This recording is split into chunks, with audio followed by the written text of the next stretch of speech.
What happened was received by American officials. Do you think that the other side will also respond positively to your measure? I hope so. You see,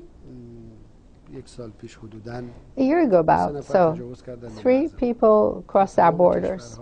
In every country, of course, you know, there are very heavy, strict rules when you cross a border, especially if they were also condemned to activities that they also did in addition. Collect information, spying, you know, this is very heavy crimes. This is how Americans, you know, are. They make a lot of noise around it. Oh God, well this happened, that happened. Come on, they crossed our borders. A lot of people came to us and said, you know, let their families come, let them go. We let their families come. Other people met with them. We created every comfort we could for them so that the judicial process will complete itself. But then one of them was a woman. Iranians, because of their Islamic culture and their Iranian culture, have a special respect for women.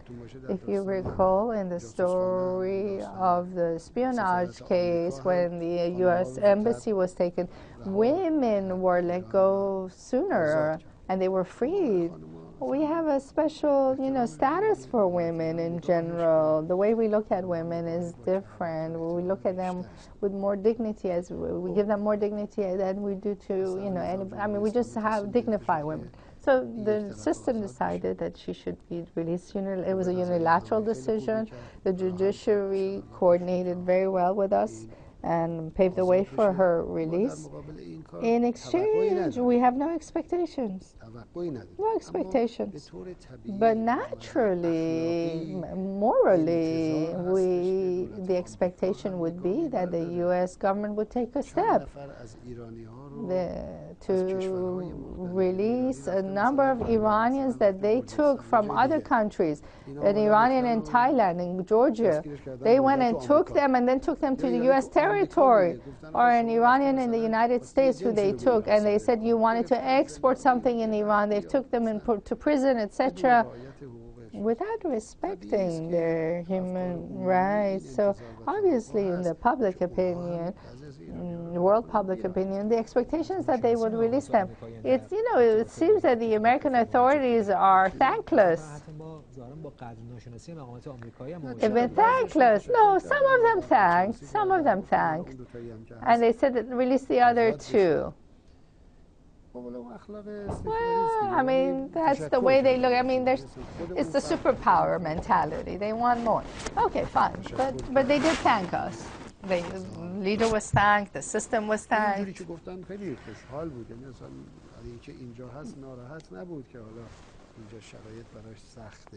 I mean, when she was here, she never complained that the conditions were hard on her. We did it as a humanitarian gesture, and it was a unilateral decision on our part. So now we have to see what they'll do. We hope they'll appreciate what the Islamic Republic has done. And they, too, will make a humanitarian gesture. Of course, we have provided the list of Iranians who are in prison. The representative of the King of Oman who came to take this leader, and the King of Oman was the Emir of Oman was very cooperative, worked very hard. We were very close with Oman. You know, it's our dear friends of ours, Omanis. He said he had conversations over the other side and said, give the list of the Iranians, because we also want to try to work for the release of the Iranians. And we gave them the list, and you know, the Iranians have been in prison unrightfully. They need to be freed and go back to their families.